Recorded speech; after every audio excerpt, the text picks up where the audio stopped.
Hey, how you doing? This is John, and welcome to John's Long Box, where we're launching Wulf and Batsy number 13. Take two. This is the spooky Halloween issue, as opposed to the non-spooky, non-Halloween issues of Wulf and Batsy, right? Right. So this is streaming on Brian's channel. This is streaming on my channel, and this is the link. This is why we're here. Wulf and Batsy number 13. Go ahead, Brian. Hey. Yeah. So we tried to do this. Sorry, I'm futzing with my camera here a little bit. There we go. That looks a little better. So launching Wulf and Batsy issue 13 campaign tonight. It's been up for an hour and 40 minutes, I guess. Not quite 2 hours, and we're already halfway to the goal. Hey, look at that. That's awesome. And I was trying to launch. I was trying to do this stream on my own channel, and I'm just still too new at StreamYard yet, so I didn't know how to pull up all the stuff and everything. So thank you for hosting me, John. And let's do this the right way. This is one of my favorite comics, so I feel like I'm helping in my own small way to make a good comic. You know what I mean? Help it keep going. I feel I'm participating. I'm helping. That's. Oh, well, hey, as an indie comic creator, we need guys like you. Right. Mean the world to guys like us. Everybody grab an oar. Everybody help. I mean, if you like comics, a rising tide floats all boats. Mm-hmm. And I was talking with Mike Barron today, and we were talking about how do we, everybody's doom and gloom about comics, and Mike Barron says it so simply: make good comics. Mm-hmm. And this is a good comic, so. Yeah. Well, we try. So, I guess want me to play the trailer. Yeah, sure. Okay, so I'm gonna make this big, and then I'm gonna make.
that? How cool is that? Thank you. I gotta say,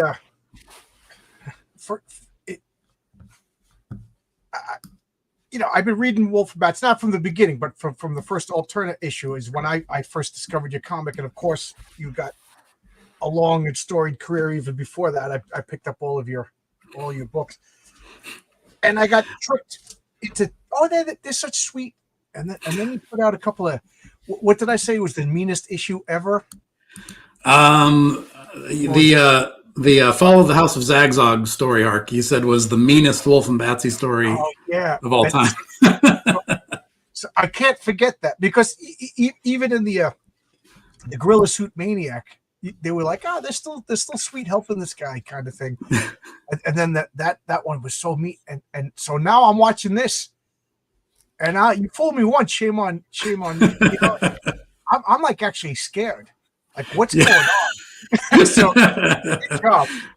Well, I hope that trailer hints at some cool stuff that happens in the issue without giving everything away or too much away.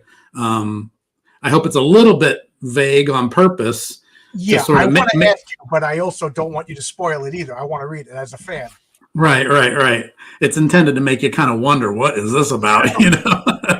All I know is I'm a little nervous now because you tricked me. You made me think it was nice. But when I said, what's going on? You said, John, they're monsters. Yeah. Yeah. I forget who said it first. Somebody at some point said a horror story should be like a mean old dog that'll bite you if you get too close to it. Yeah. That cat that cute cat. Then you pet it one too many times and they sweat. Right. Yeah.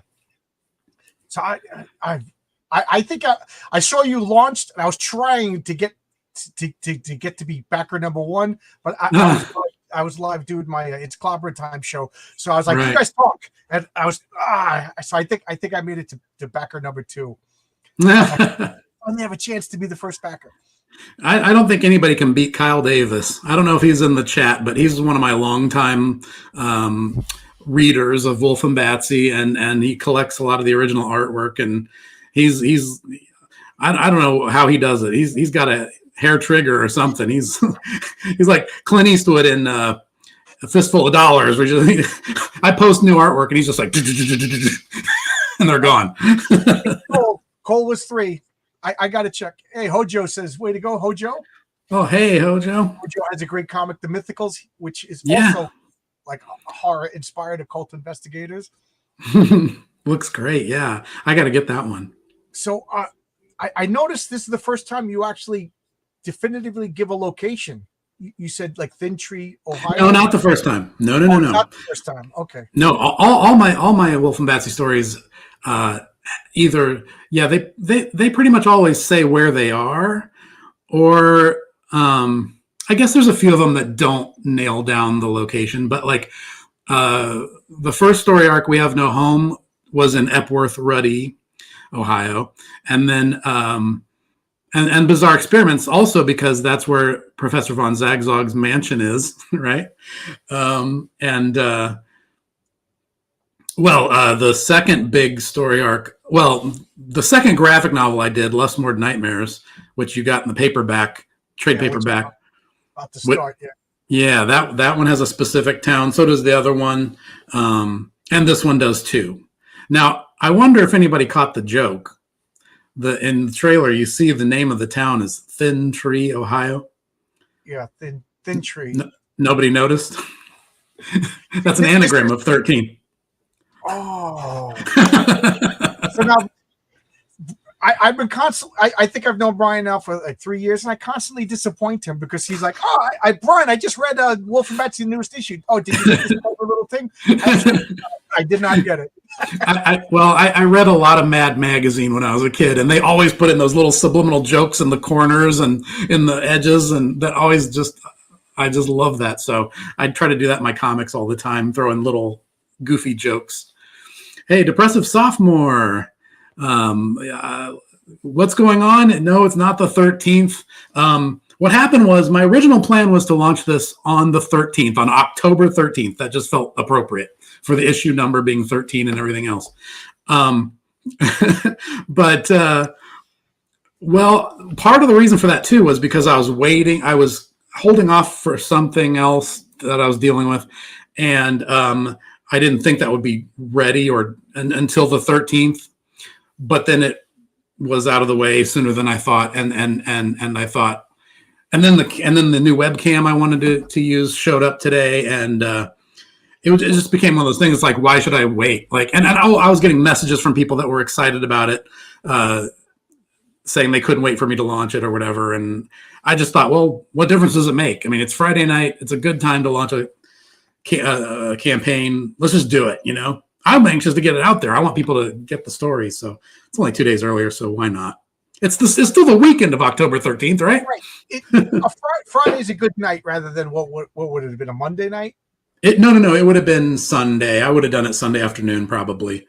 But you never know. Sundays are sleepy days for a lot of people, and Friday night it's more fun, So, what is Ohio filled with horror? Like, now you keep using Ohio as, and I know that was like a meme a couple of weeks ago, like, oh, Ohio, there's something scary in Ohio, whatever. Well, that's where I'm from. I was born and raised here, but yeah, there's a lot of horror history in Ohio. The imaginary kind and the real kind. There's a lot of ghost stories, a lot of haunted Ohio stories, but also here's something interesting. There's a lot of famous celebrities and serial killers from Ohio. It's actually a long list. These days, it's the same thing. Right. Good one. But also, there is just such a crazy Halloween-y atmosphere here. Thank you, Madness Comic Network. Right. I love that Halloween store that you did a video for. Yeah. Well, yeah, I did on my channel. Hey, Dr. Mask. Thank you. Oh man, everybody's been so nice. Looks like we're having a pretty blessed day. It's over 3,000 already. I can't believe it. Halfway to the goal already. On my YouTube channel, I did a video last year about this Halloween store in my hometown called Foy's, and this store is legendary. It's been there since 1929. It opened. My mom and dad shopped there when they were little kids. Like it's been there forever, and I was raised with it. And it's a crazy Halloween store. You have to watch my video to see it, but it's just like it's Halloween all year round at Foy's. And it's a famous store that sells Halloween masks and Halloween supplies of all kinds. And people from like the tri-state area come to Foy's in the fall to get their supplies or just to see it. And they have like 4 different stores now. And it turns like this weekend actually is the Halloween festival in Fairborn, Ohio, downtown. So and also the houses in this town just go crazy with the Halloween decorations. And I was one of the, oh yeah, super elaborate. And of course my house was one of those houses when I was a kid, but I grew up with this, so I never thought anything weird about it. I thought every place was like this until I left and went off to school and everything, college and everything. When I was a kid, it seemed like everybody got into the holidays. It was just rare not to see Halloween, Christmas decorations, people. Yeah. And now, so I wonder if it's just a nowadays thing, but it's good to see that your neighborhood still. I think it's a regional thing. Because the holidays are huge in the Midwest. I mean, when it snows, it looks like a picture postcard of autumn or winter when the seasons really start changing during the fall and winter months here. It's kind of beautiful. I love it. And spooky. It's very atmospheric here, which is part of the reason I was so happy to move back here recently, because it's just, there's such an atmosphere in this state that just gets me in the mood to draw monsters and spooky stories and stuff like that. I guess sunny California is not conducive to California has its own weird spookiness to it, but I much prefer it's like when we moved back to Ohio after living in California for 20 years, I told my wife, I said, I feel like one of those videos where they capture the wild animal that needs veterinary help, and then they take it back in the cage out to its natural habitat and release it, and it runs free in the land where it belongs. Like, I feel like my life is one of those videos since we moved back here. Oh, okay. Dr. Mask, Christmas Story was Terre Haute, Indiana. And I don't know why I remember that, but I always remember that, because I always thought Terre Haute was a made up word, so I looked it up because I watched that movie. So, so let's bring up the campaign. Let's see if any move. I don't know if I have to refresh this. Yeah, it's yours looks the same as mine. Kickstarter seems to refresh. Oh, okay, yeah. Because when I was doing Fund My Comic, you had to refresh it. So, yeah, I remember that. Same with me, but this one it seems to be doing it live. So pretty cool. You want me to scroll down the campaign? Yeah, we can go through the rewards if you want. Okay, I can talk to you about every one of them. Actually, let me grab one item and I'll be right back. You go ahead. Okay, so I'm going to scroll down here. We got Wulf and Batsy, issue 13. You can wonder why he's making a big deal about a horror comic making its 13th issue. Oh man, look at this! Look at the. I don't know. That's like the most horrific I've ever seen. Both of them. She's like crazily. I don't know. I was going to say something I shouldn't say, but he's covered in the blood. Is really gruesome. Yeah, half of his face is blown off. The funny thing is, in issue 2 of my comic, Heroic Tales, it prominently features mushrooms, and then you got mushrooms over here. So I wonder what's going on. That's part of the story. Mushrooms play a big deal in my story too. Fungi, yeah, there you go. And then we got poor Sonny Bono over here crawling through the Here's some of the original art. Look at this. I love this, the way you have these pages like askew like this. Really cool. This is a good campaign. Thank you. 4 variant covers. Let's take a look. So these are fun. So there's your standard one. Now here's another joke. I don't know if this one's to me. I thought this was in your face. I thought everybody would get it, but I've had a couple of people that didn't catch on and were asking me questions that made me go, "Are you recognizing what's happening there? Do you see what the bones are doing there?" Yeah, they're making a 13. Right. Yeah, exactly. I had a couple people reach out to me and send me messages, and they said, "Are Wulf and Batsy fighting like weird human skull-headed snakes or something? What is this?" They didn't get it. Okay, I said, "No, it's a 13," and then they were like, "Oh!" So yet again, another joke where I thought maybe people aren't getting it. But even if you don't notice it, it's like really eye-catching. Even if you don't notice it as a 13, just looking at it as these skeletal structures, it's really cool. Really cool. So here's cover number 2. I really particularly like this one. Actually, I drew this one. Well, I drew the sketch for this one a long time ago, and it's been sitting around as just a sketch for a long, long time. And I loved the image of it and the composition of it, and just the idea of them sitting on a bone pile. And I just thought, I got to use this for something, but I don't know what. And then, lo and behold, it fit right into this story. I really like on your covers, you do the most with like the minimal amount of colors.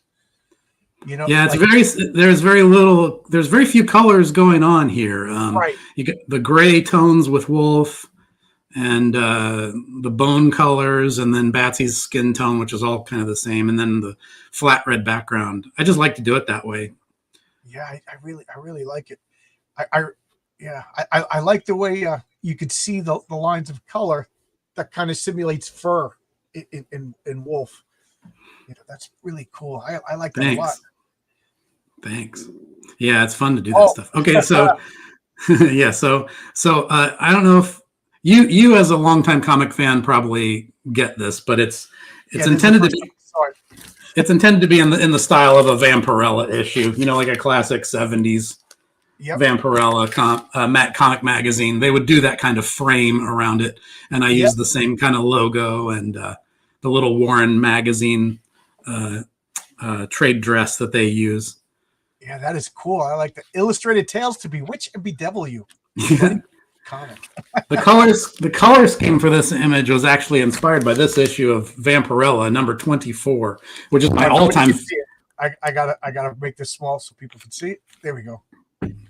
Yeah, it's in the plastic. I probably should have took it out, but this is my all-time favorite Vampirella issue or cover, because it looks pretty kind of dark on this screen here. But if you see it in person, this blue, it's not even blue. It's like turquoise smoke. And I just always love the color scheme of that, the mix of the turquoise blue and the red. And so who drew some inspiration from that. I could see a cat in the back, right? That's a real cat back there? Yeah, that's Zira. Who did that illustration on that Vampirella? I believe that's a San Julian. He was kind of Warren's second guy after came to covers. I meant to make this big, and I removed you for a split second. Sorry about that. It's okay. So it's funny. A conversation about this came up just today on Twitter, and I had to chime in because somebody was talking about homage covers.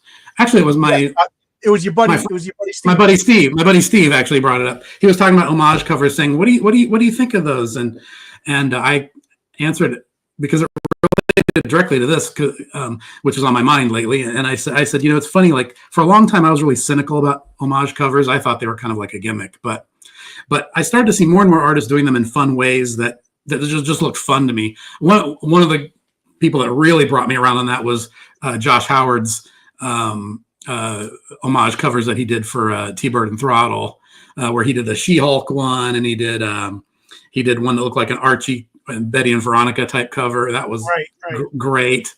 So it started to seem more and more fun, and so when it came time to do this campaign, I've never really done variant covers even before, like alternate covers.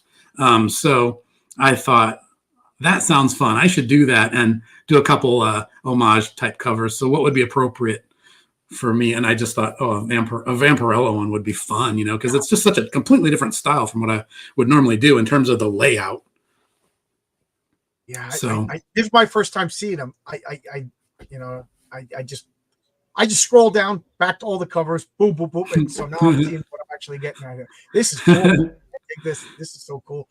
Yeah, I agree with you about homage comments. That didn't come out correctly. Homage covers. Mm-hmm. I don't know why that's so difficult to say. But I'm so tired of seeing the same comics homage, like the Wolverine, right? The Hulk reflections in the claws. Fantastic Four #1, Spider-Man #1. Yeah, there's certain famous ones that people will always do over and over again. So I like that. That's your buddy Steve. He did Savage Dragon #1. Yeah, he did an homage with Thug jumping out. And I'm like, nobody gets this. It's so obvious. He even did the same fonts. Yeah. And here's another homage I did in the style of. I don't need to say it. I don't think. Do I? No. This is Frazetta for Savage Sword. No. Oh, after Mayerick. Okay. Yeah, one of my all-time favorite Savage Sword of Conan covers. I always love this, and I wanted to do it. Let me make that big. I know it's an obscure one. It's not a famous. It's not a famous one like Wolverine with the claws or Daredevil with the gun. No more Mr. Nice Guy. It's not one of those super famous ones, but it was always one of my favorites, and I thought it'd be a perfect composition to do an homage to for this particular Wulf and Batsy story. I mean, you got this guy looking really cool and weird, and Conan looks tough, and then you got this chick looks great over here, and plus it's kind of a cave environment, which works. And I even replaced the Conan figure up here with a wolf up here. What issue? And then the font, of course, it's number 22. Yeah, but it was always one of my favorite covers for Savage Sword. So I thought to keep the kind of 70s horror vibe, I would redo that one. That is cool. That is so cool. So it looks like Wulf is fighting some rats. Yeah. Yeah. And again, I'm dying to ask you, but I don't want it spoiled for me either.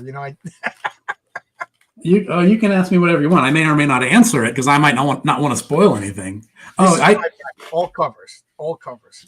Actually, I can show you some fun stuff if you want to see some original art. We can go through it at the end, I guess. It might be more appropriate. Let's finish the campaign. Okay. Yeah. One thing at a time. Yeah. I know you're excited. I'm excited too. And this is good too because you could get okay.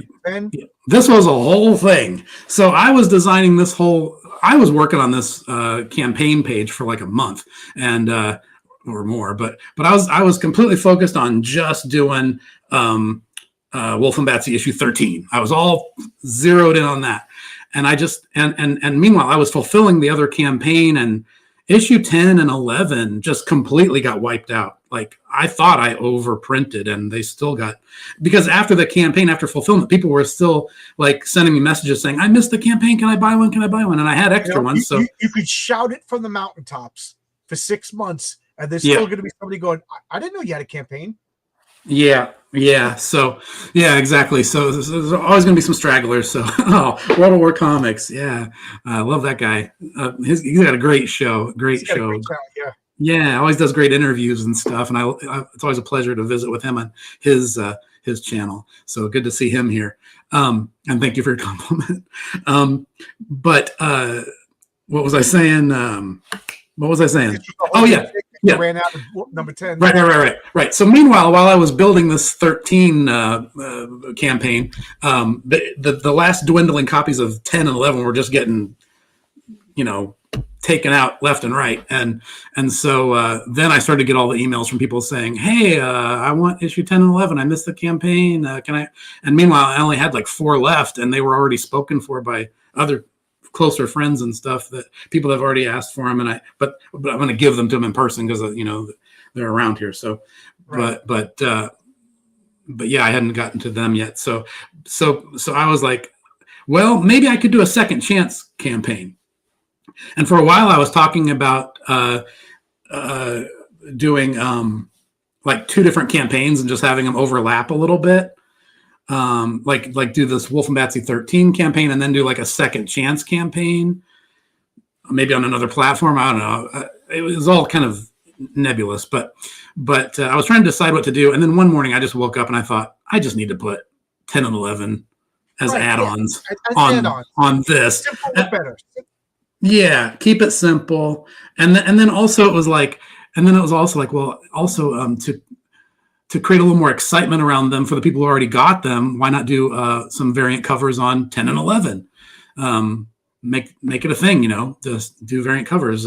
See what happens. I mean, again, I've said it over and over again, but this is only my second time doing a crowdfunding campaign on my own. So everything I'm doing, everything is an experiment to see what works. You're gonna make me go and add add-ons because I didn't know you had variant covers for issue 10.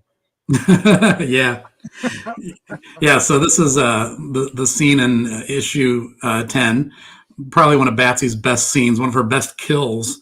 A lot of people like that. So reminded me she's a monster. Yeah. Oh yeah. And I will also add the back covers feature the same artwork as the front covers, but with all the trade dress and logos gone. Okay. And in the case of this one, the blood will be mostly gone. Oh, okay. And some of that steam will be gone too. Okay. On the back cover. So just letting you know. Spicy variant cover. Limited. Yeah. Now I gotta go. This is one of my favorite covers that you've done. I don't know, the blue from the house, and then that house with that ominous orange light behind it. Well, this is another horror homage. Which I can send it to you and you can throw it up on the screen if you want. Let me just find it. But that cover right there is another horror homage to another classic horror thing from my childhood. If I can just find it, I'll send it to you before I spoil it. Okay, I got it. Let me find your link. But the color scheme, the design of that cover was I should have pulled this up earlier, but it was inspired by something I loved as a kid that just said Halloween to me, Yeah. Let's see if I can just drag this. You sent it through Twitter or you sent it through private? Yeah, send it to your DMs so you can. grab it and throw it up there if you want. I can Oh, just yes. say what it is. Yeah. So okay, I gotta stop sharing this, and I'll share that. Oh, and I always forget to hit end. Yeah, There you go. we were Right. talking about this. Yeah, what is this? That's one of the most famous Halloween horror records from I think it came out in the late 60s, but it was still very popular when I was a kid. The Chilling, Thrilling Sounds of the Haunted House by Disneyland Records. It's all the classic Halloween scary sound effects from the Disney sound effects library. And some of them are put together like little stories. And I had this record as a kid, and I'd listen to it while I was drawing. And sometimes I would just stop and stare at that cover. Like ever since I was a little, I would just stare at it. I mean, I found this cover very, very frightening when I was a kid, because beautiful but frightening, because my imagination would go crazy, and I'd always be looking at it wondering what is going on in the attic, because there's one window lit up and the light is orange and it's the only light in the house.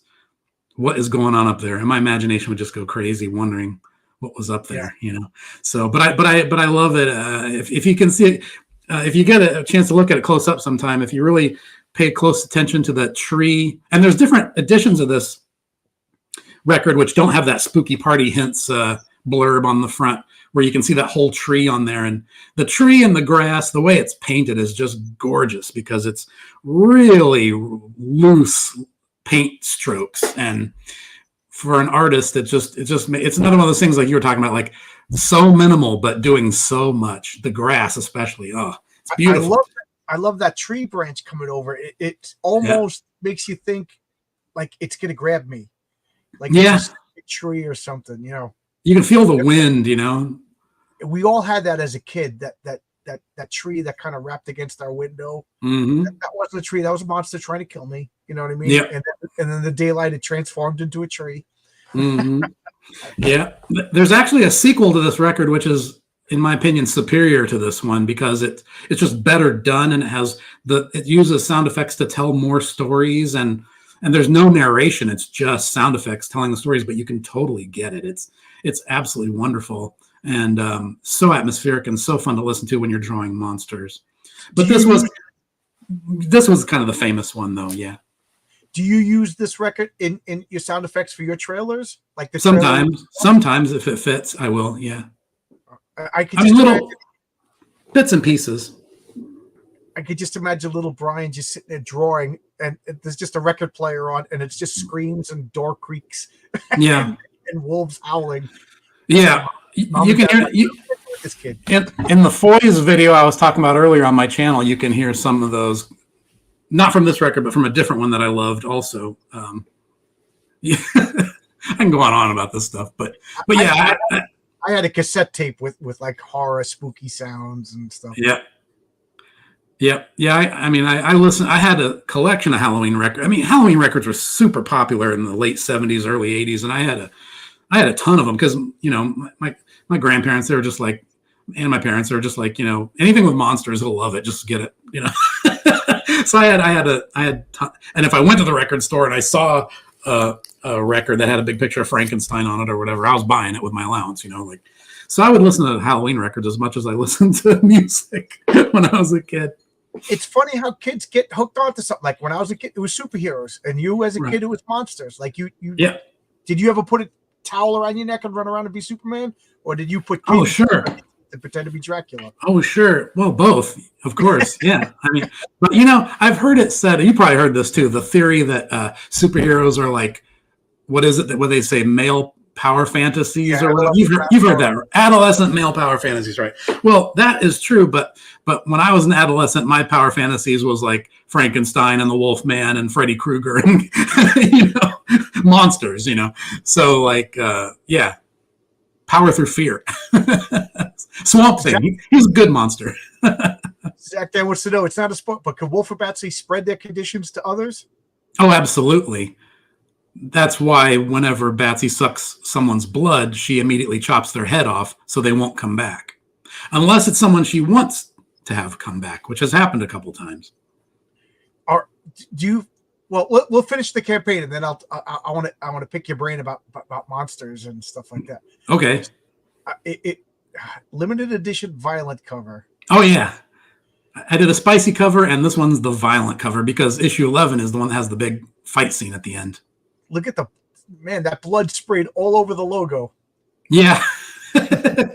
Yeah, and you got some nice guts in there too. Oh, look at that! Yeah. And Batsy's got blood on her too. Yeah, I wanted to have fun with the blood and gore on this one. Zagzog. So yeah, good old Zagzog. It's a standard cover set. This, man, I got to go back and add to my pledge. And the trading cards, yes, Brian. I picked Brian's head about the trading cards, so you helped me make the trading cards for my campaign, which I'm very thankful. Oh, right. As far as like the specs and everything. Yeah. But I love looking at this. Your covers are really, really good. And I already mentioned, I love that you use like the least amount of colors possible. Like that top left, it's what's it, 4 colors? I think all of these, 5 is probably the most amount of colors. I like to keep it simple. There's some painterly stuff going on in them, like brush strokes and things, but it's always brush strokes of the same color, just different values of the same colors. Like you were pointing out, like the lines on Wulf's shoulder were to indicate the fur. It's just the same gray, just slightly adjusted the values. That's all. Yeah, I this first, this was my first. I'm putting a cursor on it, like you can see. Issue 1. No, you can see the cursor on your screen. I see it. Oh, you can? Yeah, what you're pointing at there. Yeah. Issue 1. This was my first introduction to you, and I just remember I looked at that cover for a long time before I even opened the book. Thanks. It's such a great cover. I mean, all the covers are good, but I didn't know who you were. I never heard of Wulf and Batsy, and then to just look at this cover. Yeah. I know one of our first conversations that we had, we were talking about like listening to a song for the first time. And I was like, just imagine it's 1969 or 68, and your friend gives you that the first Led Zeppelin album, and you put the needle down, and you just hear like, that's like the feeling I got when I saw that Wulf and Batsy. It was like, what is this? I don't know anything about this. I got all excited. I think I made a video. It's one of my early videos, and that's how you contacted me, I think, after I made a video. Yeah, I think that's true. You were one of the first people to review it. Yeah. Oh, cool. Here we have sketch cover commissions. Yeah, I got a sketch cover. I commissioned original art. I think you and Josh were the first times I ever commissioned original art from anybody. It was really good. So guys, and Brian didn't skimp. He did a great. I keep reaching over here because I had it over here for the longest time. And of course, I put it in the back room yesterday, right before I knew I was going to be doing this to show off the original art. And then here's, if you don't want an original, or if you don't want a sketch cover, here's just an original art commission, 9x12.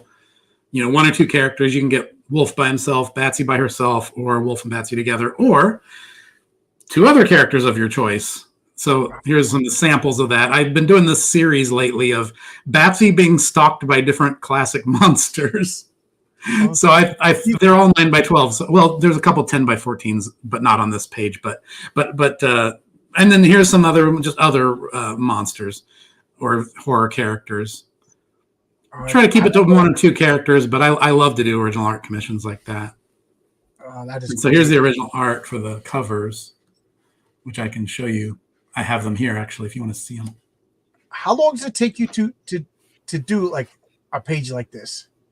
Well, there's no real answer to that because every one of them is different, and it all depends on just how many hours I just make myself sit there and work on it. And I'm a goof off. I'll do a little bit and then go goof off and then come back and do a little more and then put it. That was fun. Put it aside. Finish it. Tomorrow, the next day. Whatever.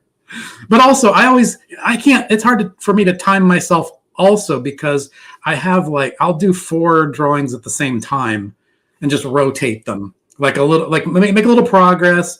And then when the ink is wet and I'm painted myself into a corner and I can't do anything else because I'm going to bump the ink, then just put that one on the shelf and get the other one and do a little more on that one. And I just rotate them like that until they're all done.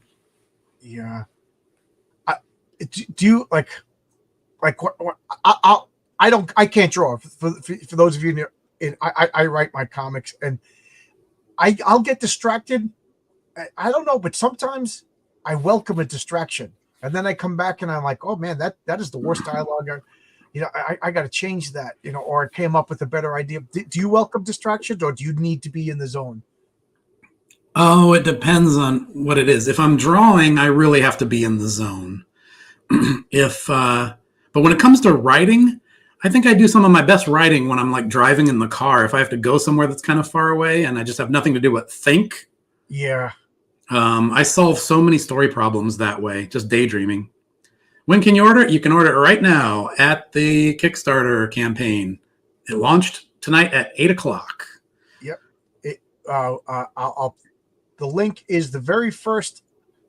This is the link. It's the very first comment in the chat, and I will put it again in case anybody can't find it. You could click on this, and I'll take you right to the Kickstarter page. So there you go. I'm imagining Batsy pretending to be an innocent damsel to lure monster stalkers, but getting bored if they aren't interesting enough. Batsy has definitely disguised herself as innocent damsels before for different reasons, but usually when she does that, it's to move incognito through a crowd where she's outnumbered. So I see two monsters right here on the screen. That's me in my bedroom when I was 8 years old. I have that photograph, and on the back, my mom's handwriting is on the back, and it says August 1980. So it was what May, June, July, 3 months or so after The Empire Strikes Back came out. And it was my favorite movie, of course. And I had that Wolfman poster on my wall as a kid. I don't even remember how I got it, but again, it's like I probably just had a relative that said anything with monsters. He loves monsters. Just get him whatever has monsters. Funny, yeah. My family, they just got me comics. I'm like, thanks a lot. It's like the 60th Spider-Man issue. Don't get me comics. I got my own. Right. But I use this picture for my kind of about the author shot because it's like it's me as a kid, which is me and my childish imagination, plus my favorite monster, the Wolfman, plus Star Wars. Hey, all the things that made me. You got all your bases covered. If anybody wants to call you a tourist or grifter or anything, look at that picture. That is me, captured at age 8 in the summer of 1980. And this I love. Oh yeah. So should I tell the story behind this one real quick? Yeah. I know you know it, but for anyone who's watching and hasn't heard this one yet. But so basically, so as we were saying at the beginning, I grew up in Ohio, moved to California for like over 20 years for my career, moved back here in 2022. And I was staying at my parents' house for a little while when I first got back. And I had some reason to go down in their basement and like root around for something I was looking for. And I found this box that said Brian's papers from kindergarten on the side. And I started going through this box, and it was like, my mom had saved all these drawings that I'd done when I was in kindergarten and first grade. And I'm talking drawings I had not laid eyes on since probably 1978. I had no memory of doing a lot of these, but it was all little scribbly drawings of the Wolfman, of Frankenstein, of Jaws, Godzilla, early Star Wars when the first Star Wars movie was the only one and it was brand new. Like all these old drawings, Battlestar Galactica characters, like King Kong, yeah. And it's like it was crazy to find that collection.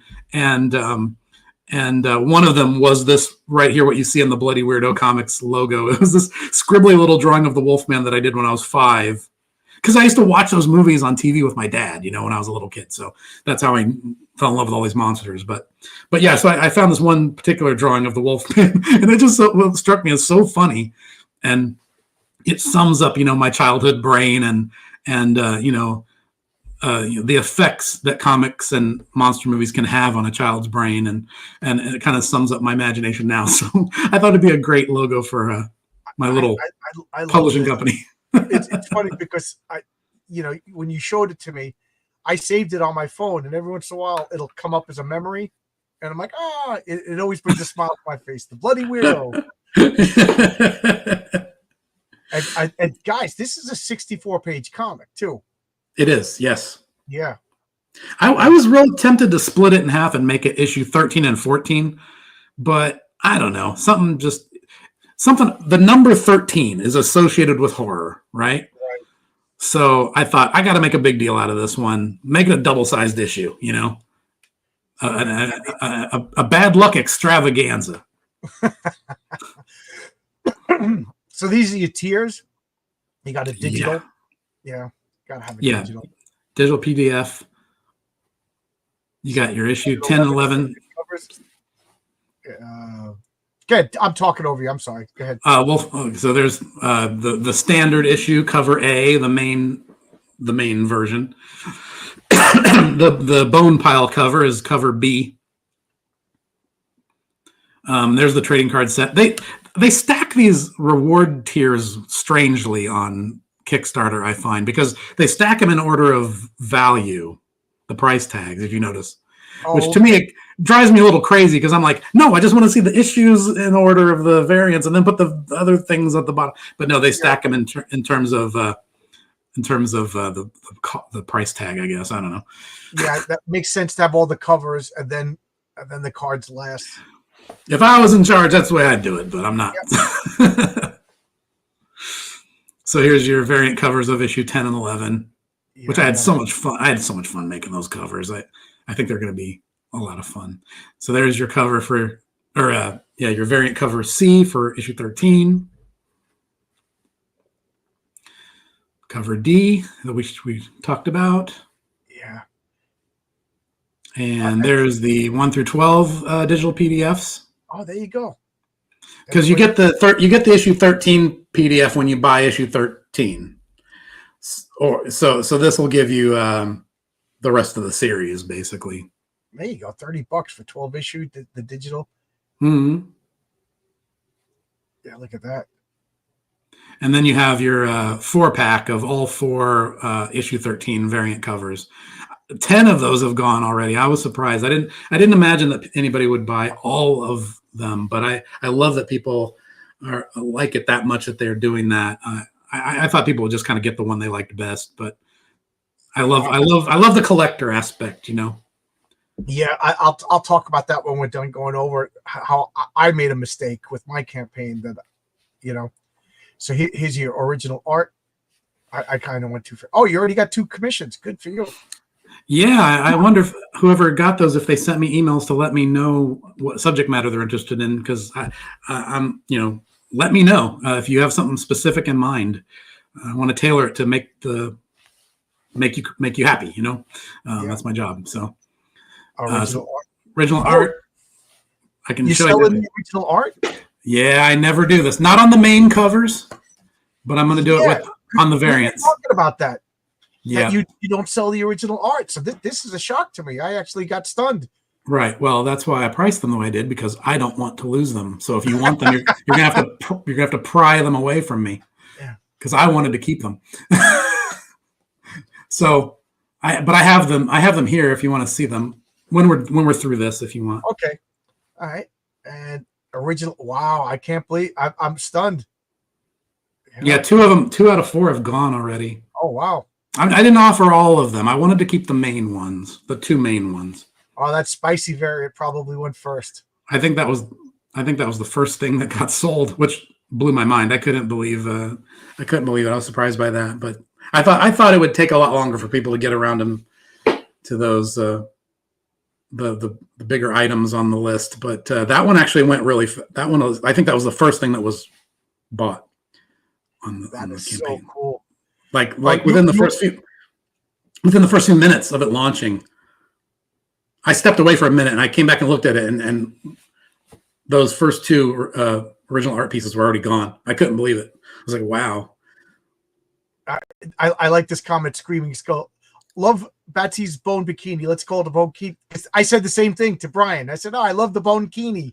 So there you go. The Brian characters, Bauer, inventor of the bone bikini. Well, great minds think alike, I guess, because the same exact joke is in the book. Oh, really? When she first unveils it, someone sees it and goes, "Hey, you made a bone bikini, a bone bikini." It's so obvious, but I already know the answer to this, but Brian, did seeing The Howling influence you as a child? Oh yeah, one of my favorite movies of all time. The Howling. Okay, so 1981 was a big year for werewolf movies. You had The Howling and American Werewolf in London. Both came out the same year. I was in the fifth grade. Exactly that age where my parents were kind of willing to let me watch whatever. They kind of let me watch whatever anyway, but I was just at that age where I was still a kid, but I was just old enough to kind of process it. And yeah, I saw both The Howling and American Werewolf in London really early on when they were new. And yeah, and I love them both, but I kind of like The Howling more. The Howling werewolves were the inspiration for Wulf's design. Now, what's interesting is these days you have movies like Underworld and Dog Soldiers where they do the giant 9-foot-tall man wolf with the wolf head and the humanoid body with arms and legs. But there was nothing like that when I was a kid, except The Howling. That was the only movie that showed werewolves like that. And it was mind-blowing when that movie came out saw it the first time. And I remember that was a movie that was played to death on like HBO or something. And I had a cousin named Scotty, and he was as addicted to that movie as I was. And whenever we saw it in the TV guide, we'd call each other and say, it's on today. You got to watch it. So I saw it a million times that way too. Yeah. I saw them both, but I got American Werewolf in London. I could almost recite. Yeah, yeah. I can recite both of them. I remember the practical effects, and I remember watching on HBO, they showed like how they did that transformation scene, which inspired Michael Jackson's. Oh, I'm sorry. Is it? Just one? Give me 1 second. I'm going to mute myself for just a second. Okay. So I remember watching how they did the practical effects, and then I think they hired the same team to do what is that Michael Jackson song? Chiller, what? Thriller. Right? Hi, I know that you're busy. Yeah, I'm busy. We have a surprise guest. Oh, how you doing? What do you say? She says she's doing good. That's my friend John. I don't think she can hear you because I got the headphones on. Oh, okay. How you doing? This is my little monster. Yeah, what's your favorite monster? What's your favorite monster? His? No, yours. What's your favorite monster? No, you're her favorite monster. What's your favorite monster? I forget. She forgets. Okay. What is your favorite monster? Wolfman. What's your favorite monster? She likes the Mummy. I'm not gonna answer my favorite monster. Okay. Well, maybe you better go get ready for bed, okay? Okay. And I'll see you later. All right, go. I gotta do business. Okay. All right, love you. Bye. Now, she likes the Mummy, which is fascinating to me because it's really weird. Like when she was little, I would show her the Scooby-Doo cartoons, which I loved as a kid too, because different monster every episode. And she loved them all, but for whatever reason, she got hooked on the episode with the Mummy, where he's like, coin, that one.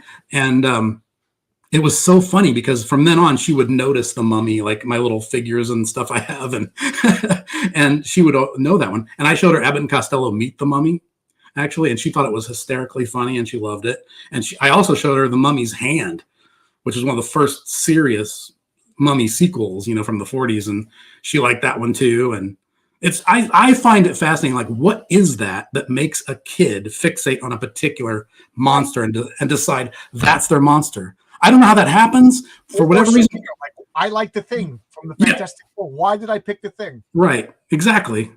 Yeah. Like the Wolfman has been my favorite monster since before I can even remember deciding that. Like, I don't remember deciding he was my favorite monster. He just always was. And so it's always fascinated me, that idea of how exactly does that happen in a kid's brain, like where they make up their mind, that's my favorite. So for a while she was on a Mummy kick and that was her favorite. I don't know. It's interesting to think about. Yep. These are the things I obsess over because I'm crazy. It's fun stuff to obsess over. Yeah, the 64 pages reminds me of the Marvel annuals from the early 90s, back when annuals were a big deal and you looked forward to them. They weren't just filler or something that you had to get to finish off a 24 arc story from everybody else. Yeah, if there was more hours in the day, I wish I could make annuals on top of the series I'm already doing. I love that. And the reason it's 64 pages is because it's an even split between two. It's like 32. It's like two 32-page issues. Right. It's a page count that every printer can do. It has to be. When I talked to the printer, they were like, "Make sure it's divisible by 4." Exactly. Yeah. Exactly. Yeah. And Torchbearer Studios, we were just talking about you. Oh, hey, Steve.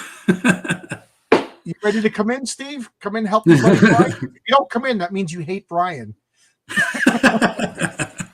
And Hojo again. Old Dirty Fatty wants to give you a piece of. I think it's what you like. That's a howling joke. That's a howling joke. Oh, it's a howling joke. Okay. Let me give you a piece of my mind. He pulls the bullet out of his head. I got to meet Robert Picardo actually at a horror convention in Burbank when I lived in California, and I had a chance to tell him he was my favorite werewolf when I was, my favorite modern werewolf after the Wolfman. Is he the same actor from Star Trek, the Doctor? I'm not a Star Trek fan, but Josh Howard has told me that he is in Star Trek. Yeah, but I didn't know that. Doctor. Yeah, but he's also he was one of Rob Bottin's main monster suit actors. Have you ever seen the movie Legend? The Ridley Scott movie Legend with Tom Cruise. Yeah. And the Tim Curry as the big Tim devil. Curry is the devil. Yeah. Okay. Do you remember Meg Mucklebones, the green sea witch in the swamp?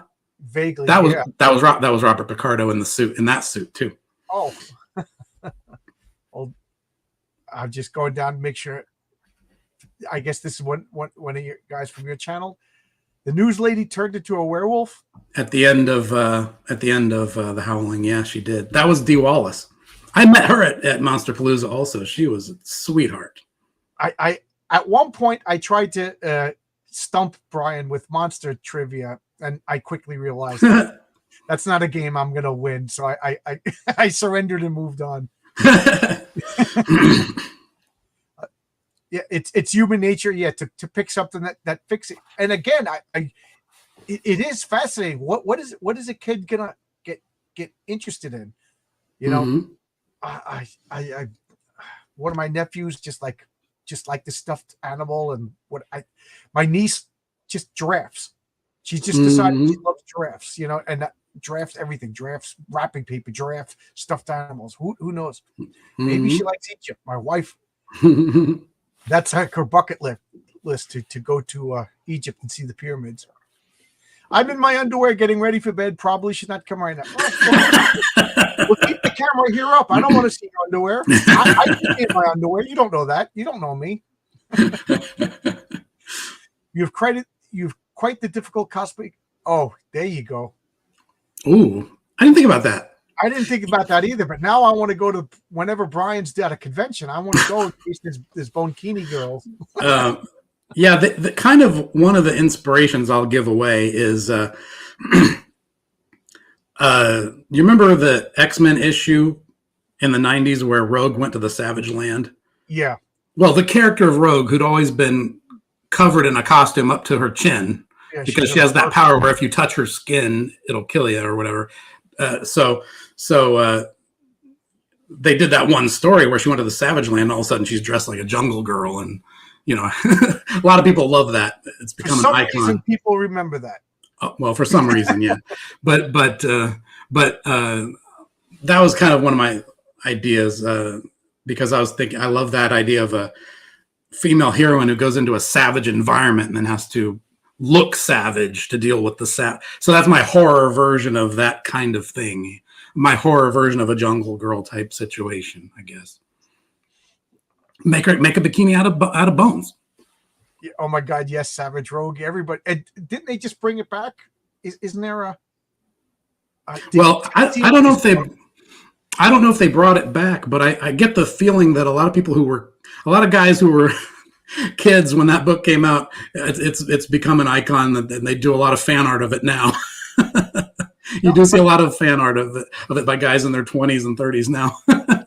Tim Seeley is either writing a 4-issue series of Rogue in the Savage Land with Magneto, and I just remember people were attacking him because like the age difference, blah blah blah. It's like, dude, they're cartoon characters, and Yeah. and they're both adults. Knock it off. Yeah. You know, I you know, what is Rogue? She's supposed to be like 25, 26. You know, she was a It's kid. all fantasy. Yeah. Hey, Gordon Goodbrother, how you doing, buddy? Oh, hey.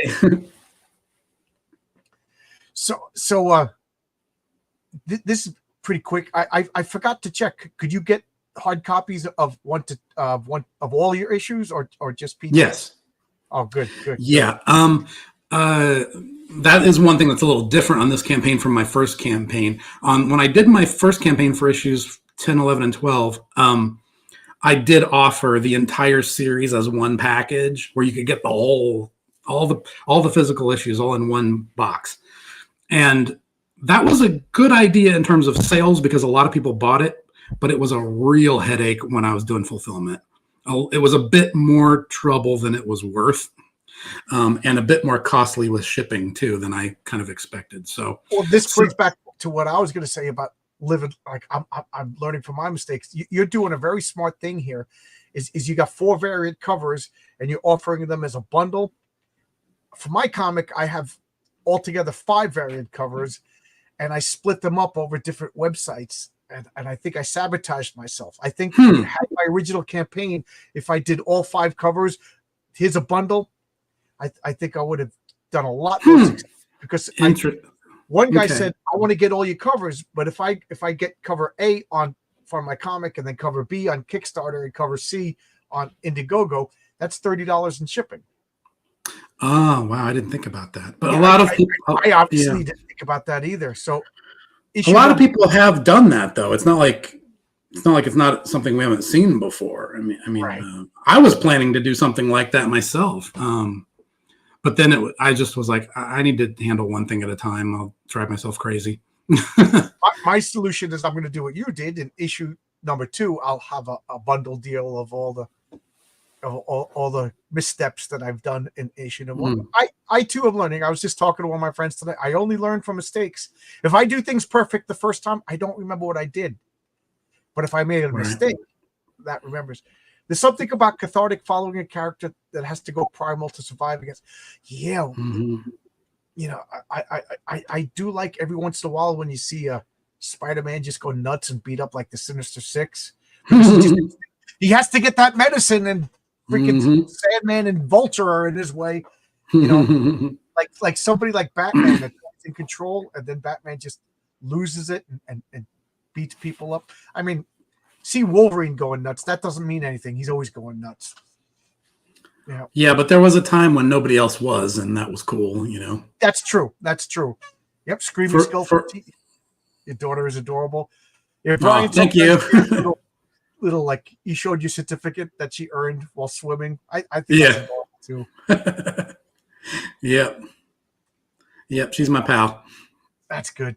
And so what is she drawing? That you think she's got a comic book? Oh my gosh, yeah, you have no idea. I mean, she does so much drawing that, like, I buy the big stacks of printer paper, and she'll come in the room and say, "Can I just get some paper to draw on?" And I'll give her a little stack. She'll come back. She has piles of little. I'll fold them in half and staple them for her to make them a little blank book that she can draw on all the pages. And she's got overflowing Tupperware bins of those now. She does a couple of them now that she's in school, she only does a couple of them every week, but she used to do like 4 of them every weekend. Like, just sit there on a Saturday afternoon and just do that. Like, tons of stories and drawings. She's really good for her age. That's cool. I'm going to bring back your campaign since he said, wow.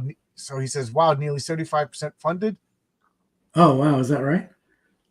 Wow. Yeah, that's wow. That's great. Thanks, everyone. Okay. I had to make it big because my eyes couldn't see 6,000. Oh yeah, see. No, wow. It's 4,352. I set the goal at 6,000. Yeah, I did the math and I figured out really it should be 7,000. I did the math and I figured out if I set it for 7,000, I can print 100 copies of everything, and that'll cover, the minimum of what we really need. But whatever. It's based on whatever people order. I just want to overprint if I possibly can, so I don't run into, things being out of print. you know. So do you find every campaign are you getting more fans, more backers? You know, like a virus? Are you spreading? Well, I mean, this is only my second one. You know, this is only the first night of my second one, so I haven't really had enough time to figure that out yet. But this is doing better than the last one did. When I did my first campaign, I had 3 new books on there, issue 10, 11, and 12, and I set the goal amount at 3,000 because again, I did the math and I figured that'd be enough to get a certain print run that I want of all 3 issues. And I think we started it on a Friday night, and I think it reached its goal amount in 24 hours, but it wasn't until the following like Saturday morning. So this is already past 3,000 in just a couple hours. So yeah, I forgot this is your second campaign. Your other campaigns were Alterna. So like in those campaigns, your comics was part of a bundle deal with everybody else. Yeah, right.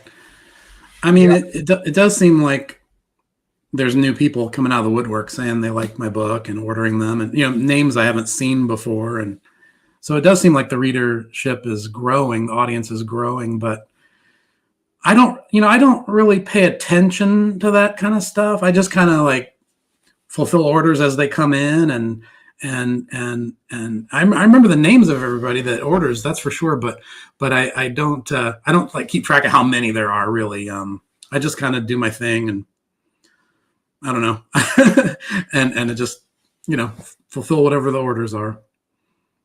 I have a brain for making up monster stories. I don't have a brain for keeping track of.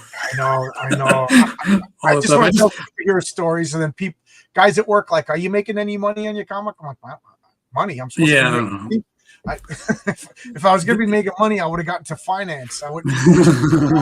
Yeah, I mean, I don't know. It's like there was enough to fulfill the campaign, which is great, and I'm happy about that. It's all that really matters, you know. There's something. I go into robot mode during fulfillment. I don't. It's not a thinking thing. It's just a going through the motions, getting it done, getting everything out there. Kind of. Did you have butterflies all day? Were you nervous before you campaigned? Today? Yeah. No, but I also didn't decide to do this until about 6 p.m. Yeah. I was planning to launch it later in the weekend. Yeah. And then, like I said, that other thing I was stumble through your day. It was fun. Right. Yeah. What does Zach then say? Stays at 7,500 for days despite pledges continuing. I don't know. What is it? It's going up. It's going up since we're talking. So. Kickstarter goes up in real time. Fund My Comic, I had to reboot to see. Right. I don't know. There's always that's what happens with campaigns. They start out really strong and then they kind of slow down in the middle and then they pick up it again at the end. It happened with my last one, and everybody told me that's exactly what would happen. So. Yeah, everybody says that, but you have a nice first day, and then you have a crater, and then you have a good ending. You know, so. Mm-hmm. I noticed someone said maybe this issue being self-contained is a catch. Could be. I don't know. It might be. Might very well be. I just think you're catching on. That's I like the sound of that. I hope that's the case. I have heard people say that if you do a story that's self-contained in one issue, it's more likely to do well or something, or people recommending that. But I don't know. I don't think that way. I don't let that guide me. I'm making the stories that I think I should make, and I'm making them the way I think I should make them. And I'm not going to change my stories or, break them up different or cut things out or cram them together. I'm not going to do that just to appease some theory about how to do this the best way or whatever. Now, I'm led by the material, not these other concerns. I know everybody has strategies and theories about how to do this the best way, but I just don't care about that. I'd rather just make my stories the way I think they should be and let the chips fall where they may. It's sort of like this whole crowdfunding campaign. I got so much advice that turned out to be correct and incorrect on my first one.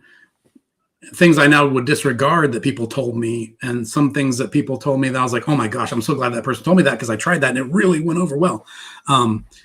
I think there's only one way to figure out how to do this is to just do it and let it be an experiment and don't be afraid of failing and just let it and just do it, try it and see what happens and see what works and see what doesn't work and then do it again and adjust as you go. Because probably when you think about everybody's book is different, of course their campaign is going to be different. Everybody's audience is different. There's some overlap, but still it's like, I don't know. I think if you just do the stories you feel in your gut you're supposed to do and write them and draw them to the best of your ability and then do the best you can with the campaign, I think people understand. And if they like it, they'll follow it. I don't know. I've always been one of those, the people who care will find it kind of people. I'm with you. I made so many bad errors in the course of making my comic and then making a campaign and and I don't think I'm done making mistakes yet, but I'm not either. I know issue 2 will every step of the way is going to be astronomically better because man, I didn't realize how difficult this was when I started out. I was just a bright-eyed, bushy-eyed, I'm gonna make a hero comic book. Yeah, it was a long bumpy road, but it's fun, and I would do it again. I always say writing and drawing is the easy part. Creating the comic is the easy part for me. It's the promotion and the building the campaign, all this technical stuff, and then of course the fulfillment is a lot of robotic process. You just have to kind of find your system of how to kind of do it and streamline that and go through the motions and make it happen. Writing my script was fun. I got all these daydreams. I streamlined them. Seeing Renzo send me art, oh my God, that is awesome. And then Daniel turned it in color. But what was really the best? Seeing it lettered for the first time, because that's when it became a comic book. Yeah. It's like, oh my God, it was just art and everything, but now it's a freaking comic book. And then I did converting it all to PDFs and pre-press and doing, oh my God, that was excruciating. I hated it. Transferring files back and forth. And then that's you got a crash course in a bunch of little technical processes that I had years to learn. Or a lot of guys who do what I do just had years of figuring it out by trial and error, or with advice from friends, or figuring out how to do parts of it at our jobs and then other parts of it at home on our own, like self-taught. Took years to kind of make sense of all that. Like, I don't know, I could give you a million examples, but there's a lot of things like that. Like I got a TIFF file from a TIF file. Dropbox, and then I had to upload it to my Google Drive. I'm not joking. That took me about 4 hours to figure out how to do that. I was ready to smash everybody, break everything, but now I know how to do it. Yeah. And now I'm a little bit more organized, but oh my God. And now I'm actually looking forward to fulfillment, because to me, that's a physical, concrete thing. That's things, put it in boxes. Because I know you're a comic book guy, but I'm a lunatic comic book guy. Do you enjoy bagging and boarding and organizing and sorting comics? Not particularly. I enjoy the nostalgia and the fun of going through a box of comics I haven't looked at in a while and just pulling out all those covers and being like, oh, I love that. I remember that one, or I'm going to reread that one, or I love that part of it. But organizing and all that stuff. I love that. So I'm looking forward to, I'm going to put the stickers in this bag and I'm going to put that over here. Yeah, that's cool. But I'm not looking forward to paying the shipping costs. Right. Well, I'll tell you, one of the funny things about fulfillment that I did not like, but I did not see coming, and nobody warned me that this is part of it, is going to the post office with 2 shopping bags full of boxes and being the one crazy person in line who's going to go up to the counter and just set them a stack of Gemini mailers and boxes and people in line waiting behind you. And it's, oh my God. And having to do that over and over and over again, twice a week. I was told that you could actually have. I didn't like that. You can have the post office come and pick everything up. Yeah, some people have told me some other ways of doing it like that. Yeah, I need to look into that. But just I can also be a little bit just like, let me just do this the sort of moronic, bullheaded way and just plunder my way through it and just get it done my way. That's the way I am. Let me do it my way till I figure out that it's wrong. Yeah. There's a better way. Yeah. So Ernest says he's a new fan by recommendation. I hope I was the one who recommended you. I ordered on September 11th. Now I've ordered on 8/12 October 11th. Oh, I read that wrong. Issue numbers, yeah. September, and he ordered 8 to 13 today. Thanks for giving a second chance on 10 and 11. Thank you. Well, yeah, that's something worth bringing up is that there's I did put the link to my website store on the campaign page. So when people are scrolling through it and they're like, well, here's how to get 10 and 11 second chance, and here's how to get 13, but where's all the other ones? There's a link on there that says issues 1 through 9 and 12 are still available for order on my website store. So you can go over there and grab those if you want them, or grab just whichever ones you need. Yeah, it was that, like I said, trying to ship a whole box of the entire series on the last campaign. It was a smart thing to have on the campaign because a lot of people ordered it, but it became a bigger headache than it was really, more trouble than it was worth when it came time to fulfill that. So what was it? Issue 12 was the one that sold out? No, 10 and 11. 12 is somehow is still around. I ordered different I ordered different. Whatever happened. I don't know. But I placed an extra order. I ordered some 10s and 11s early, and I don't remember how it happened. Somehow I ended up with more 12s than 10s and 11s. Oh, okay. I was wondering if maybe people just picked up that and Well, there are some customers that'll just order like a couple issues at a time and work their way through the series. I've had that happen. Not everybody just picks up the entire set or just issue one by itself. Most people will get it 3 or 4, chunk by chunk until they get all the way through it. I've had that happen many times. But my website store seems to have a lot of traffic. It seems very active.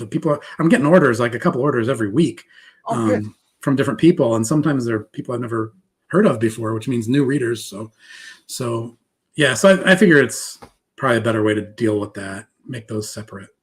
I hope it's not too inconvenient for the readers, but I figure with this campaign and all the different variant covers, I'm going to have my hands full anyway. So without having to deal with 10 other issues.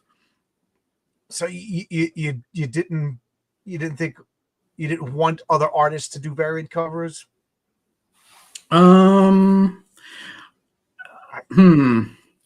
It's not, well, for the longest time I just didn't want to do the variant cover idea at all, because number one, it struck me as a little gimmicky. Maybe the first few times I saw it done, it seemed gimmicky. And it kind of just stayed in my mind that way. Also, and this is a pride issue probably, but no, not pride issue like that kind of pride. I mean like my ego. Sorry. You know what I mean? I just realized how that sounded when I said it. No, this is probably an ego issue for me, but I feel like for years and years and years when I first created Wulf and Batsy and I was pitching it to publishers and different people took a chance on it over and over and over again, I was told nobody will buy it if your art is on the cover because nobody knows who you are. We have to have someone who's already an established artist do the cover art. Which is fine because they did cool covers and everything, and I had a lot of cool guest covers early on. But it's like, after being told that so many times, you get to a point where you're like, when can I stop riding the coattails of my more famous friends and just have it be all 100% me? Because that's how it was up until I started dealing with a publisher. And so once I sort of reached that point where it was like, no, we want your cover artwork on the cover. I was like, thank you. Because that's what I want. So now it's just like, no, it's all me. It's all me. I remember when I was doing my Renzo, my artist, the interior artist, he said, can I draw the cover? And I was like, of course you're drawing the cover. He goes, I never get to do the covers. You know what I mean? So I was like, of course you're doing the covers. I want to work with you because I love your art.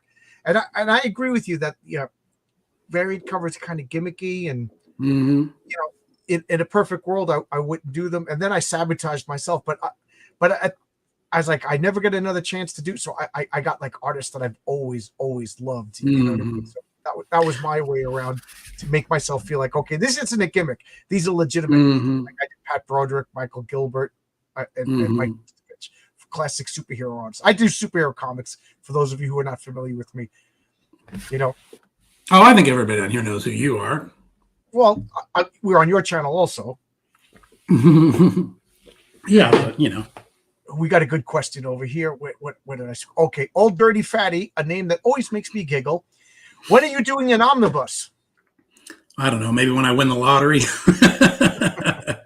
That's it's expensive enough to print a 24-page thin paper floppy, let alone a giant hardcover brick of a book. But I would love that. I'm a big fan of omnibus. You can probably see all my. Whoops, sorry, I bumped the thing here. You can probably see all my rows and rows of hardcovers here, and the omnibuses are down there behind my chair. You can't see them, but they're there. I got so many omnibuses and hardcover collections. I love them. Big fan of them. I'd love to have that done. Actually, I'll tell you a story. I don't know if I can tell this one or not. Uh-oh. Well, there was. This is Wulf and Batsy After Dark. We officially hit 11:01 in New York. You could tell any spicy story you want. There's one of those ones where I don't know if I should name names or not because I don't know how they'd feel about it. They probably wouldn't care. There came a. Oh, okay. So there was a point. I think it was 2014 or 15, where I was at San Diego Con, and I went to Bud Plant's booth, and somebody who is at that time was very associated with old horror comics. I'll give you a hint.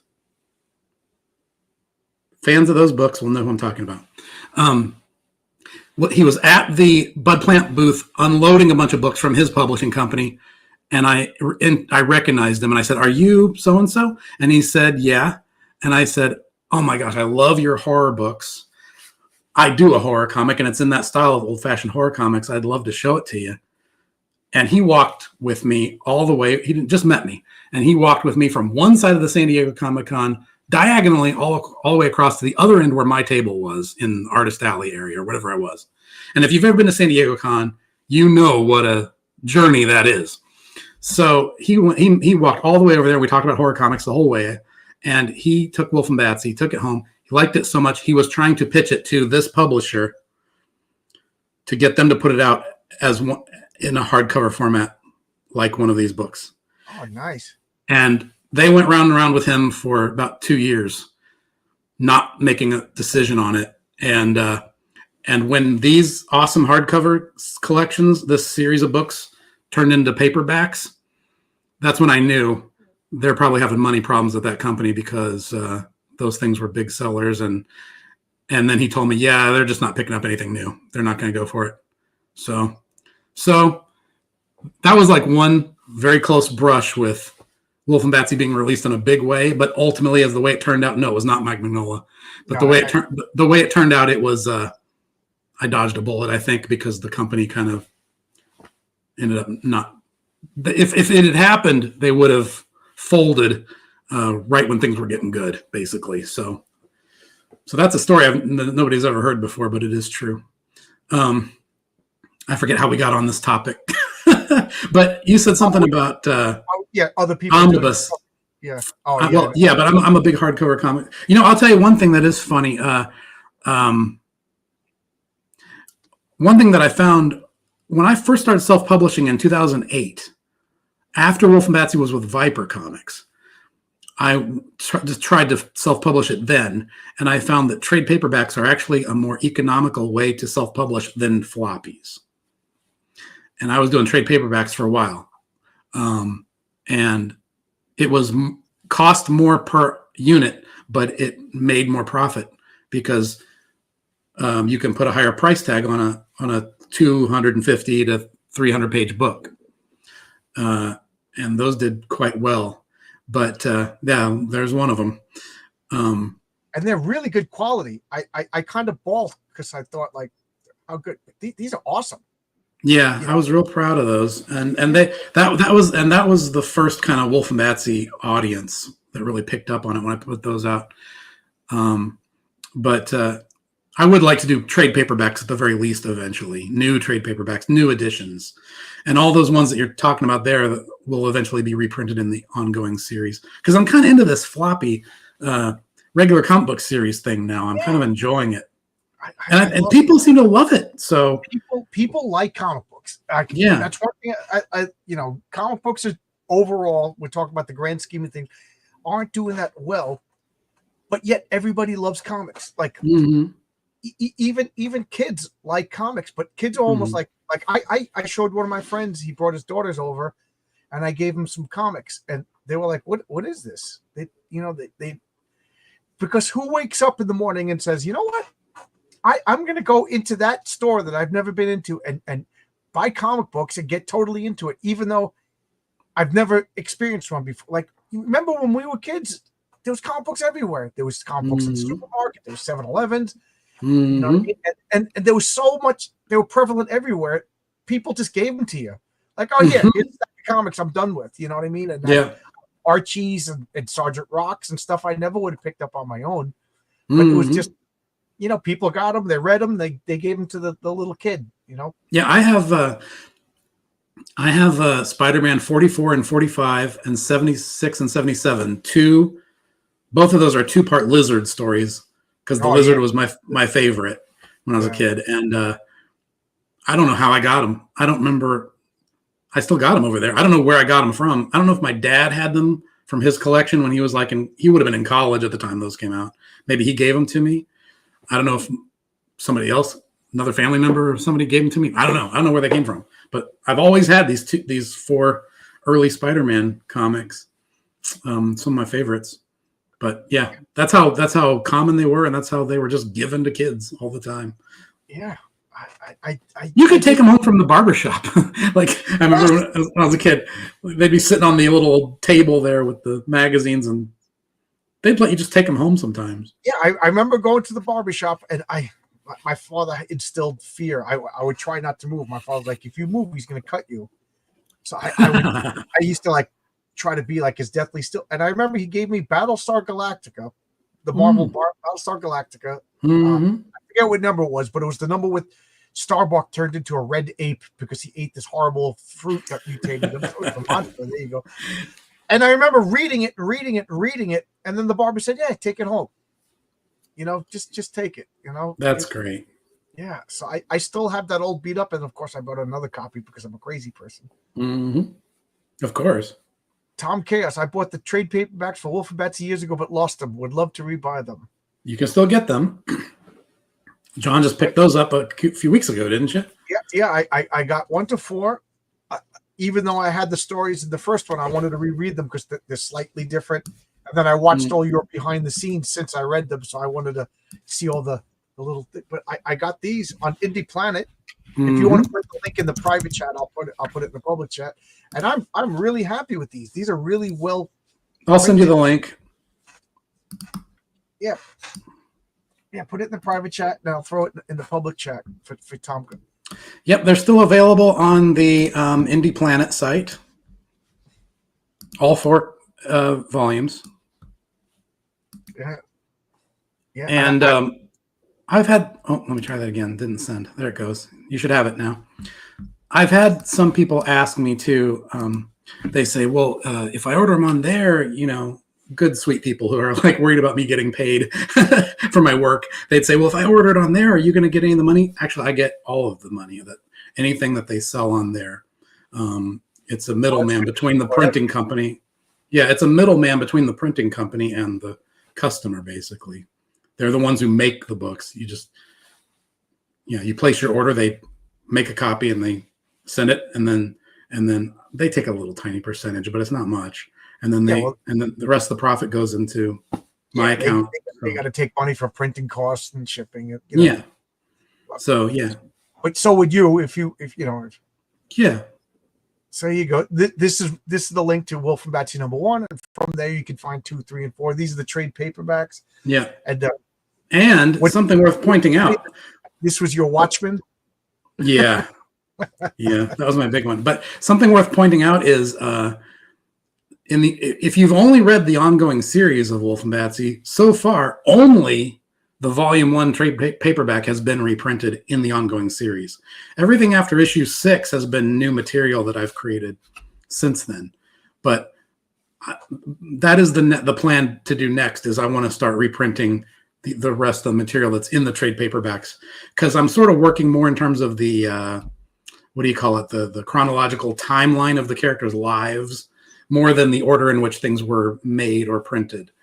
So that is the next step in their lives. The next adventure that they have would go to volume 2 storyline that you have there.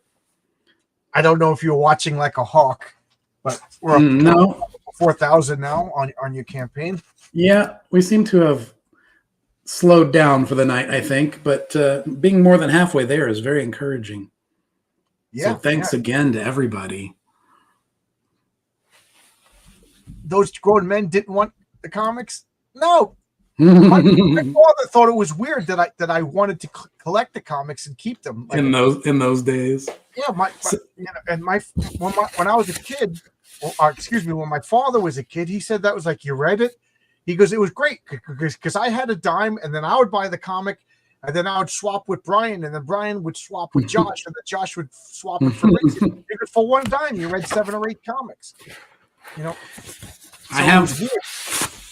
I was going to show these on camera if you want me to. Here's some of the original art. Oh, cool. So I'm not selling. There's a couple of these I'm not selling, and a couple of them that are on the campaign that are for sale. So that's the issue 1, or that's the cover A, standard cover. Here's B. Oh wow, that is cool. Yeah, I'm gonna make you bigger. That is cool. And Wulf looks fiercest than that out of all of your drawings, I think. Yeah, this is one of those ones where just every now and then when you have your own characters and you draw them over and over again, there's times when you just feel like you just captured them, exactly who they are. I feel like this was one of those times, so I want to keep that one. And Batsy looks so much. You said she was a little bit inspired by the woman whose name I can't remember from Spider Baby. Yeah, Jill Bannon. Yeah. And this is that one page where she reveals her bone bikini. Yeah, she's being bratty there. Sticking. Yeah. I like the dead guys down there. Oh, here's the rat page. Yeah. That is Notice awesome. he has no hind legs. Oh, he's just a big slug that drags itself around. That makes it scarier. And I also had fun drawing like vermin and lice all over him, and spiders too. He's got lice all over. Does he have like white blind eyes too? Mm-hmm. Yeah, he's a mess. This is the first thing that sold on the campaign. This cover. Yep. The bone bikini. Yeah, had a lot of fun with that one. I thought I was clever making it up, and then somebody else thought they were clever making it up, and then you already did it.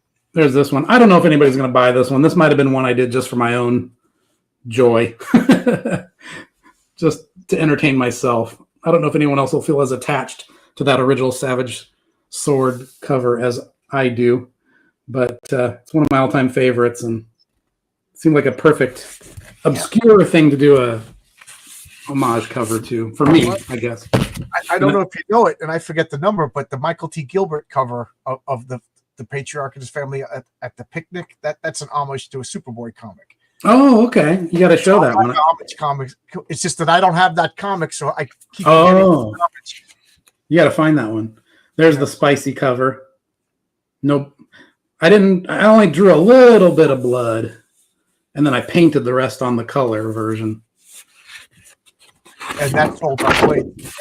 Oh yeah, that one went real fast. Oh, now we're back to the beginning. But so that's a sample of the original art. So they're 11 by 17. They're pretty big. I mean, if you got one and framed it, it would stand out on the wall, I think. Okay, you talk for a minute. I'm going to go get the commission that I got from you to show people. Uh-oh. Yeah. I have to. I can still hear you, so I could probably answer. Well, let's have fun looking at some of this stuff. Back here on the shelf, I got this wonderful 1974 Godzilla. Here's my Wolfman mask that I used for Halloween last year with his claw hands. Here's my Frankenstein, and here's the Mummy. I got this. I just bought this the other day at the store. I went to the grocery store to buy something responsible, and they had this neon green blacklight skull. I just couldn't resist it. I had to buy them. Over here, I have some. Now, these are not originals. These are reprints, but these are the classic Bastille Halloween decorations, the classic jointed skeleton, the classic black cat, and the classic witch.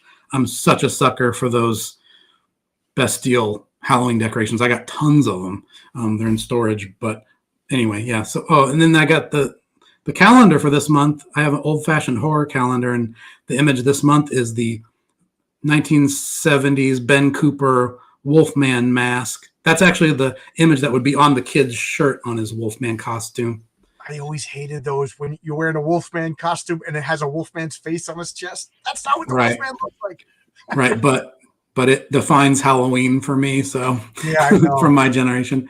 And I was just showing my monster toys back here and other books and things. So I was killing time. Do you have the Godzilla from the Shogun Warriors that when you his tongue stuck out? Yeah. Got it I got that for my birthday, 1977. Well, first Brian sent me this. I'm trying to show so there's no glare, but you just sent me this one day. I didn't know it was coming. It was a nice surprise. Oh yeah, that's right. This is hanging up in my my comic book room, and this I commissioned, and I freaking love this. This, Brian didn't know me at the time, so this is the amount of professionalism and talent that he puts in. I don't know if we did that before or after the first time you had me on your show. I know that you did a video reviewing the first couple issues, right? And I saw that video, and I sent you an email and just said thanks so much. I appreciated it so much, and then you commissioned me for that. I believe that's. Yeah, I think I invited you on my channel. Then I think I asked you for commission after you came on. But yeah, like okay, I was just some but that's what you get when you commission Brian Bow, and I also commissioned Josh Howard too, and I never did that before. But I was just so happy to rediscover comics because I was a lifelong comic book fan, a lifelong Marvel and DC fan. Excuse me, and I got so disillusioned with Marvel and DC, and then when I found online people making comics with the same, you showing that picture of yourself in front of the Wolfman with the Star Wars shirt, with this love of this nerdy stuff that I was like, I just want to get in on it, like jump right into the deep end. I lost my shotgun Godzilla. Shogun. Oh, Shogun. Oh, he spelled it wrong. Okay. So cry myself to sleep. I had the Mazinga, Dragoon, and Raideen. I never had the Godzilla. I always wanted Dragoon. Dragoon was the one I didn't get. I had the Rodan, and I had Guy King. Do you remember him? He was the one with the yellow horns and the big face on. Yeah, I had that one, but I always wanted Dragoon. No, he had gold skull on his chest and big yellow horns. He was cool, but I always wanted Dragoon so bad. Dragoon was the red one because it looked like a devil thing, and he was amazing. It had like a little device that you could literally strap on, and it shot like these plastic shurikens across the room. Yeah. And if you took it off, it looked like a spaceship, so you could have like a little spaceship. Oh, right. Yeah. Yeah. Those were great classic 70s toys. I still got my Godzilla. I don't know what happened to Guy King. I wonder how many of those Shogun Warriors, because every once in a while I never heard of Guy King, so because there was okay. Get Frankie B. Washington on the line. Yeah, I know. Because the way I know monsters, he's encyclopedic knowledge about giant kaiju monsters, Godzilla monsters, and the Shogun Warriors. He's a huge Shogun Warriors fan. He and I have had a couple conversations about him on Twitter. I loved them, but they weren't my first love. Monsters were my first love, but I loved them. I loved the Shogun Warriors, and Frankie was a huge fan. I read his comic Kaiju and Cowboys, or Cowboys and Kaiju. I just read 1 to 4, and number 5 is on Kickstarter right now. Good guy, fun guy, loves comics, and it's funny. Gold. Yeah, he came on my channel, and he just I thought I talk a lot, man, but I could have listened to him for hours. And it was just funny how, like, we would talk about, you latch onto something. Like, he kept talking about Herb Trimpe, who's, no disrespect to Mr. Trimpe, but he's not one of my favorite comic book artists. Right. He Okay. and on and on, talking about how he's an inspiration, and to the point where I was like, I got to give Herb Trimpe a second look. Another look. Yeah. Yeah.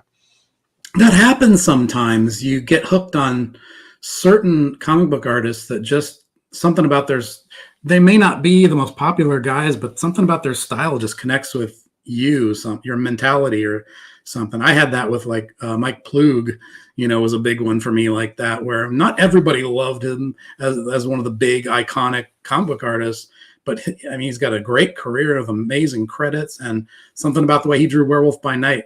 To the point when he left Werewolf by Night, it's a chore to read. I got all the Plug issues. I read them through, and then he left, and I still like that. There's a stack right here, and I'll put something else on top of it. I'll read those later. It's just I still love them. I still read them. I'm saying the Plug ones I love, but the after Plug, yeah, I love them all. I'm a sucker. Plug, yeah. I'm trying to think what else did he did he did some Red Sonja for a while, and he did Man Thing. Right, he did the Frankenstein monster, the Marvel Frankenstein monster. Right. And a lot of people seem to overlook this, but he did a ton of storyboards for The Thing, John Carpenter's movie, The Thing. I didn't know that. Mm-hmm. And he did a bunch of artwork for Ralph Bakshi's movie Wizards. Oh, that's right. Yes. He's done a ton of crazy stuff. He's amazing. I love Plug. But what if you remember Mooney, what's his name? Is it John Mooney or Jim Mooney? I always forget. But he did, Jim Mooney, right? Yeah, he did Ghost Rider, and he did Spectacular Spider-Man. Just one of those unsung heroes. Wonderfully creepy. It's funny to see him do Spider-Man, and then the story Jim Mooney. Thank you, Gordon. He did a Spider-Man story where like a dead clone of Miles Warren, who was the Jackal, came back, and his name was Carrion. So it was basically a zombie. Mm-hmm. Oh my God! It was, for a little kid, this was terrifying. I right up your alley, but you couldn't touch him because whatever he would touch you, it would burn. So Spider-Man was like holding him by the wrists, trying to get him, and the creature was just trying to caress Spider-Man's face. It was so freaking scary. And then he went and did a Ghost Rider, which I keep talking about. I break them out every couple of months on my channel. These Ghost Rider 35 and 36 are the creepiest comics ever. I didn't even know that because I didn't read DC back then, Supergirl. Does he make her cute? Because he does like really creepy monster people.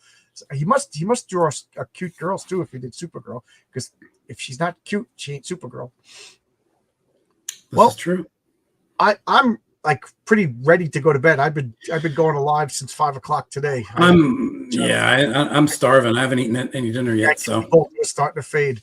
So I'll bring up your campaign one last time. Yeah. Wow, we're almost to 5,000. I can't believe it. This has been great. Thanks so much, everybody. I mean, I don't know.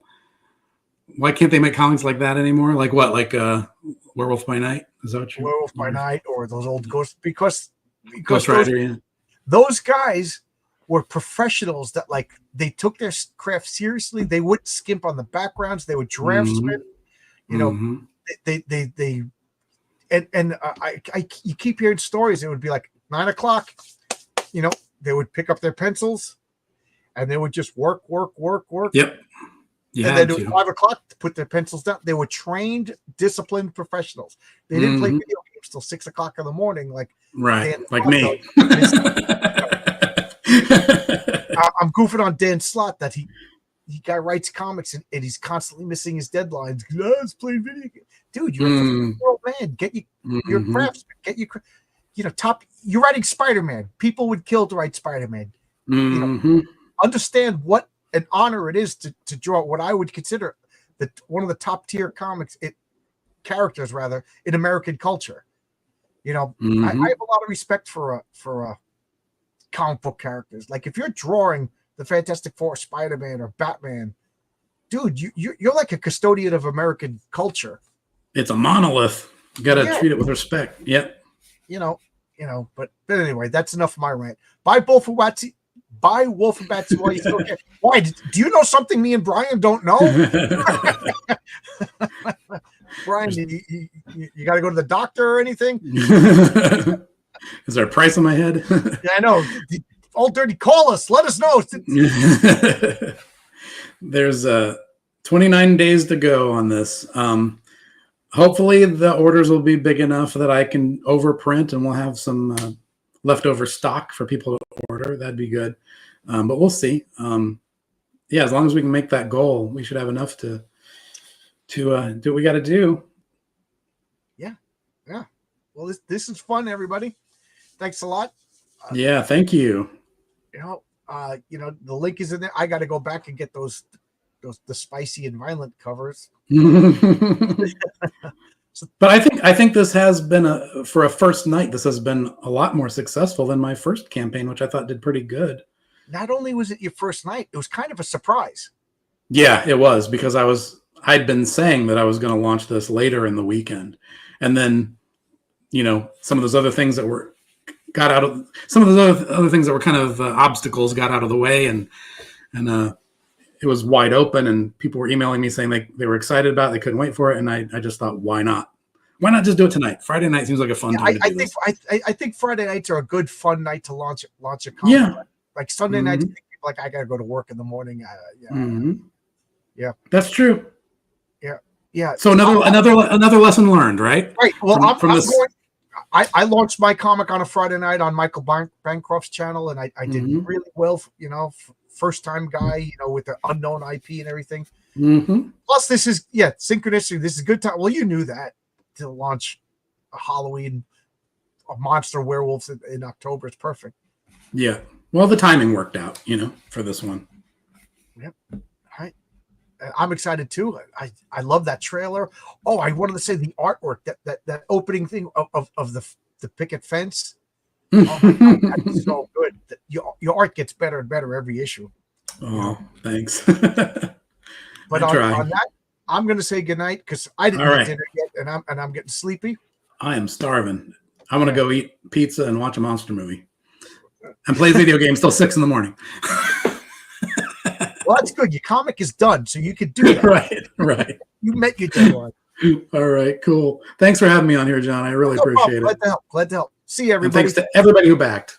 And See you. Wolf and Batsy. Bye-bye.